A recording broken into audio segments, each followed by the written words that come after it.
Welcome back to the year 1987, and for the first time, the Sega Master System. We played a rebalanced port of Phantasy Star on the Nintendo Switch. Contrary to Dragon Quest 1 and 2, this is the first time I play this game, but I heard a lot of praises for it, and are excited to explore it.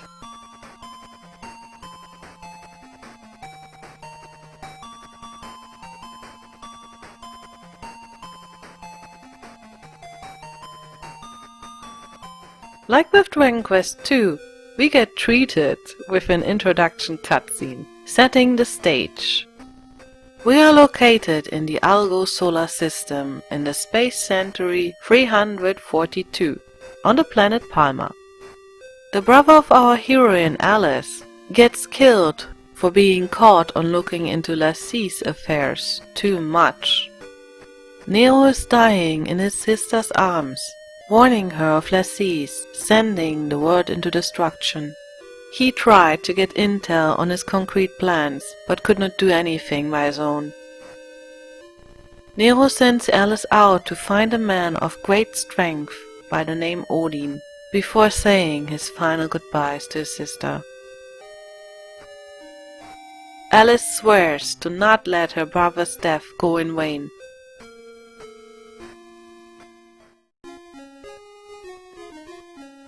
This tragedy marks the beginning of our journey to find out who this Lassie is and to take revenge on Nero's death.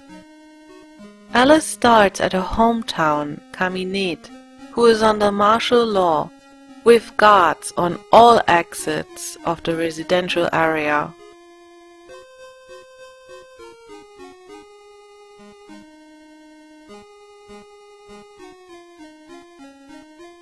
We visit Nikis, presumably a friend of our brother, who also appears to be skilled in gathering informations.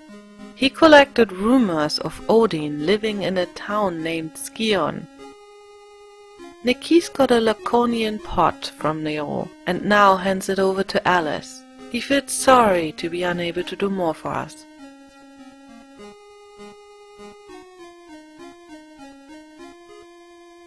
The Algol solar system and its planets are explained to us by an old man.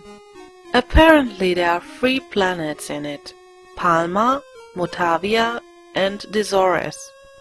And all of them are currently facing a great crisis. I wonder what this crisis looks like, and if Lassie is in the center of it.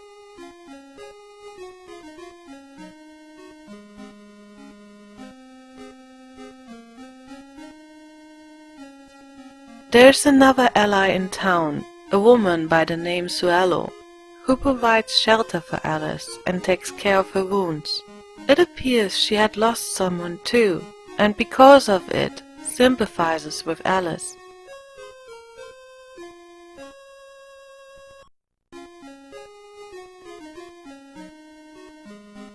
The guards in the residential area warn Alice to not leave town, unless she wants to die.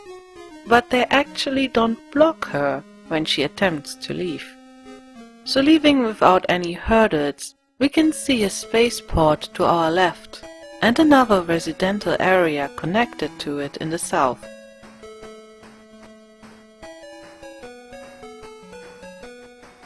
In parallel, Alice catches rumors regarding Medusa's rebirth.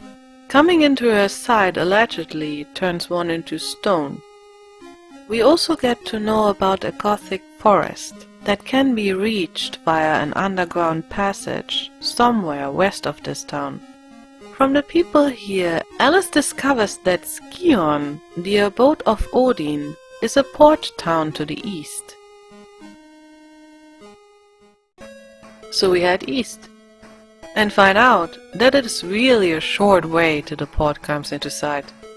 Too short to even encounter a single monster on the way. Skion has a lot of houses, with people describing lots of places to us. Like the caves Lala and Naula in the south and north of here. Skion once was a port thriving on trade, but those times are long gone, for whatever reason. Among the people, Alice finds one of Odin's contacts. From him, we learn that Odin had left to venture out on a quest to kill Medusa. He traveled with a strange talking animal, which had an ominous bottle of medicine around his neck. Investigating further, Alice runs into someone claiming to have caught a speaking beast in Medusa's cave and sold it for a high price to a merchant from the sand planet Motavia. Is this the same creature we just heard of traveling with Odin, or is it another one? In parallel, where we heard of Medusa for the first time, we also got her location described to us. She lives in a southern cave, not far from the border around our hometown. Here we are greeted with an impenetrable darkness. Thankfully we bought a flash in one of the shops we came across. With its help, we can press on. Thanks to this being the ported version of the game, we are assisted with an auto-drawn map to our side and don't need to make one by ourselves, as it surely had to be done in the past, since there are no landmarks to help in navigating through those ever-same corridors.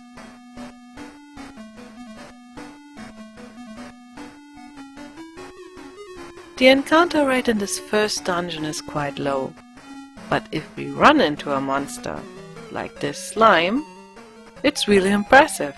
All enemies are animated nicely, and these are the first animations we see in our time travel back to 1987. Also, all beaten enemies leave treasure chests behind, not like in Dragon Quest II where it happened just occasionally.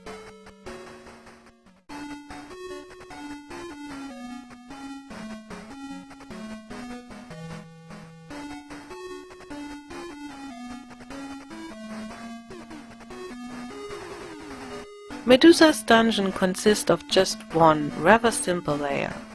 At its end we find Odin, who we came for. It seems the rumor of Medusa turning people into stone was true, but interestingly the strange talking animal who was said to accompany him is not to be seen. After all, might it be the one caught from the cave and sold for a high price?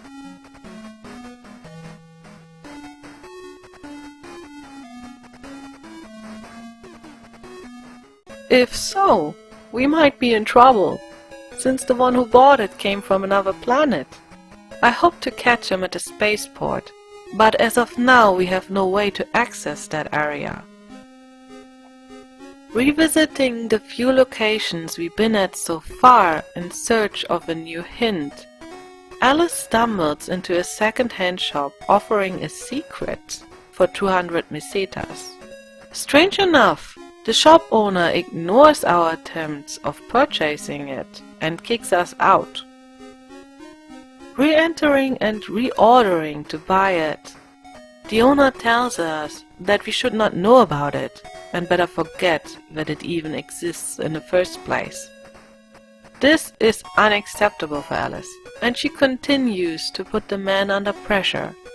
Pestering him enough times will make him eventually give up and surrender the road pass.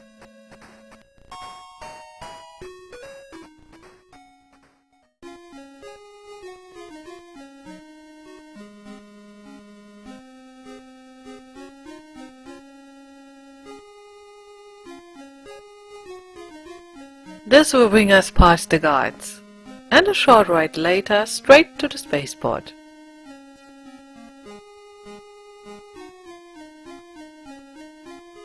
The merchant who bought the strange animal isn't here, but the ships at the port allow passage to Paseo, the city of the governor of the planet Motavia, the town where our merchant originates from. To board a ship, Alice first needs to apply for a passport. Convenient enough, she can buy one for a fee of 100 mesetas. After assuring to never have been involved in any illegal actions, plus being currently in perfect health.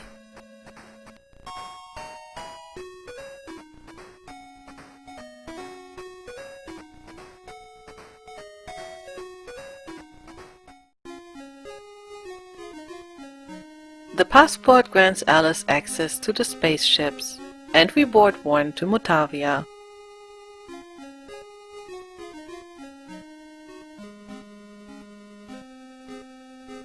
I never expected us to travel to another planet this early in the game, and within such a nice little cutscene.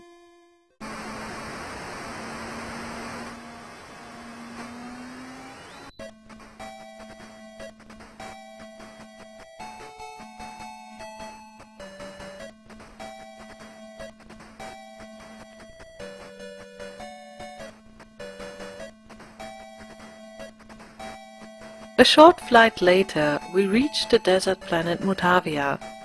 Within the area of the spaceport, we hear that the surrounding desert is inflicted by antlions, who are a great burden to every traveler. Alice also gets hold of a rumor regarding a cake shop in the Naulan cave on Palma. Who runs a cake shop in a remote cave? Like on Palma, the spaceport is connected to a residential area. From the commoners, Alice hears a few more rumors regarding Motavia's governor. Those who seek to visit him will need a suiting present. Thankfully, he is said to be a man who adores sweets, and we just heard of a cake shop, so I think we should keep that in mind. Rumors also suggest that the man is on bad terms with Lasik, which might make him a powerful ally in the future. But for the time being, Alice is determined to find the merchant that bought the talking beast. Eventually we find the man in one of the shops in the town center. He wants 1 billion mesetas for it, which we obviously don't have. Confessing that we are not in the position to pay such a price, the man offers us a trade instead. The Laconian pot we got from the keys caught the merchant's eye, and he's willing to accept it instead of the money.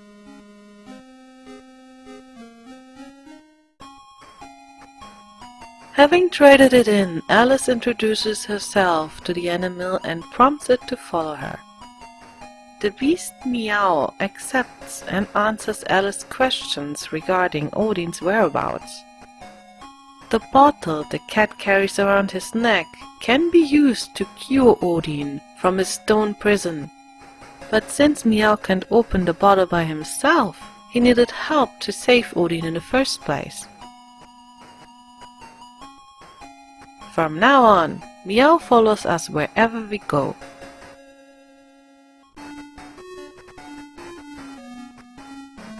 Equipped with a cure, we return to Odin's statue and pour the alkaline from Meow over his head.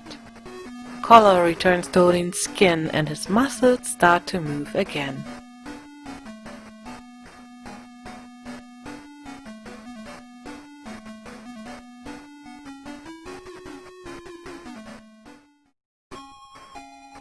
He thanks Alice for saving him and expresses his disappointment into his own abilities. If he ain't able to kill Medusa, how would he be able to kill Lasik? As he has the same goal as Nero, Alice's brother, had. Odin accepts Nero's wish to aid Alice in her quest. Being now allies, Alice wonders why Odin was after Medusa in the first place.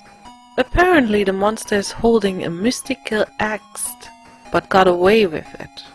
In its stead, Odin found a compass while chasing after Medusa in this dungeon.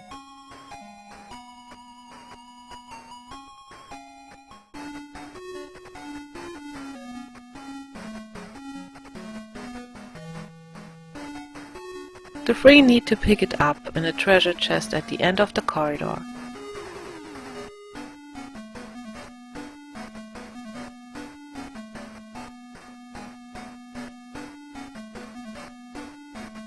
As group of three, enemies appear in larger groups as well.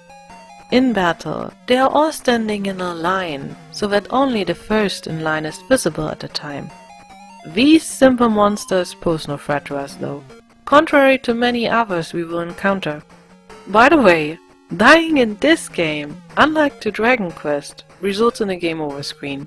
where every unsafe progress gets deleted.